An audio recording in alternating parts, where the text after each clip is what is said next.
Good morning, students. Myself Rohit Jangda and I am working as a PGT Geography in Suraj School Rewari.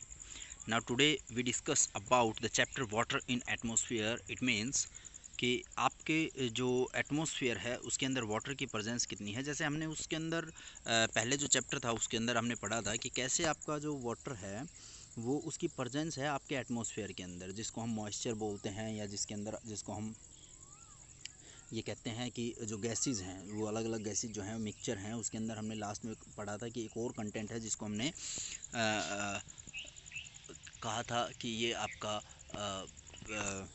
Water vapours हैं। ठीक है, तो इस तरह से आप देख सकते हो या इस तरह से आप कह सकते हो कि ये आपका जो एक और चीज़ इसके अंदर है वो है वाटर वेपर्स। ठीक है, तो वो एटमॉस्फेयर के अंदर किस तरह से देखो। This chapter deals with humidity, type of humidity, relative humidity, absolute humidity, specific humidity, due points, condensation, saturated air, type of precipitation, dew, frost, fog, mist, color, cirrus columns, stratus, nimbus, precipitations, type, rainfall, sleet, snowfall, hailstone, rainfall, type, uh, conventional type, orographic rainfall, cyclonic rainfall, world distribution of rainfall. ठीक है, तो ये जितना भी ऊपर के अंदर ये कंटेंट आपको दिखा रखा है ये सारा इस चैप्टर के अंदर हम पढ़ेंगे। तो जिसकी शुरुआत करते हैं। Air contains water vapours, it varies from 0 to 4% by the volume of the atmosphere and plays an important role in the weather phenomena. Water is present in the atmosphere in 3 form, namely gaseous, liquid and solid. जैसे ये कह रहा है कि आपका 0 से 4% तक आपका वाटर प्रेजेंट होता है। जितनी एयर आपकी गर्म होगी उसके अंदर वाटर वेपर्स प्रेजेंट होने की उतनी ही पावर बढ़ जाएगी। ठीक है, ये सीधा सा एक सिंपल सा रूल है, क्योंकि एयर जितनी गर्म होगी, ठीक है, वो अपने अंदर वाटर को एब्जॉर्ब करने की उतनी ही ज़्यादा पावर रखती है। उसके बाद है the moist in the atmosphere is derived from the water bodies through the evaporation and form of plants through the transportation transpiration. Thus there is a condensed exchange of water between the atmosphere, the ocean and continents through the process of evaporation, transpiration, condensation and precipitation. Water vapor present in the air is known as humidity. ये जितने भी process हैं, चाहे आपका transportation है, चाहे condensation है, चाहे आपका वेपराइजेशन है या प्रेसिपिटेशन है, इसके थ्रू आपका एयर में वाटर का प्रेजेंट होना ही आपका जो है वो ह्यूमिडिटी कहलाती है। It is expressed quantitative in different ways. ये डिफरेंट वेज से आपकी काउंट की जाती है, जिसके अंदर पहला है आपका एब्सोल्यूट ह्यूमिडिटी। क्या होती है absolute humidity? The actual amount of the water vapour present in the atmosphere is known as the absolute humidity. What does it means?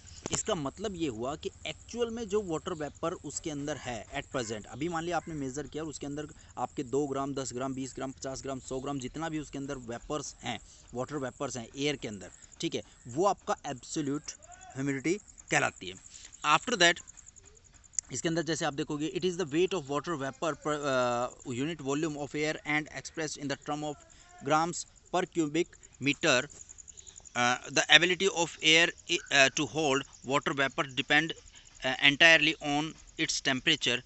Thus absolute humidity differ from the place to on the other other place. Okay, उसके बाद है the actual amount of the water vapor present in the atmosphere is known as absolute. उसके बाद है the ability of the air to hold water vapors depend entirely on its temperature. The absolute humidity differ from the place to place on the surface of the earth. मतलब कि आपकी जो air है वो differ कर जाती है with the places, with the एक जगह से दूसरी जगह पे आप जैसे ही देखते हो उसके हिसाब से वो चेंज हो जाती है। The percentage of moisture present in the atmosphere as compound to its full capacity a given temperature is known as relative humidity. कितना वाटर वेपर उसके अंदर प्रेजेंट हो सकता है और एट प्रेजेंट कितना उसके अंदर वाटर वेपर प्रेजेंट है, ये कहलाता है आपका रिलेटिव ह्यूमिडिटी। उसके कंपैरिजन में मान लिया उसके अंदर 10 ग्राम हो सकता है और उसके अंदर अब जो है वो है 5 ही ग्राम, तो ये रिलेटिव ह्यूमिडिटी है। The air containing moisture to its full capacity at a given temperature is said to be saturated. मतलब एक गिवन टेम्परेचर के ऊपर कितना मॉइस्चर उसके अंदर आ सकता है, अगर वो उसके अंदर है या वहाँ तक वो पहुँच गया है तो वो उसका सैचुरेशन पॉइंट कहलाएगा।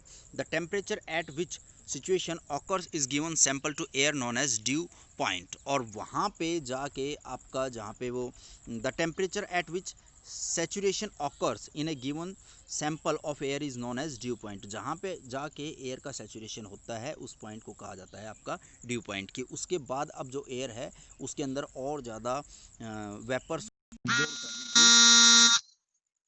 पावर नहीं। उसके बाद है आपका बात करते हैं हम ड्यू पॉइंट।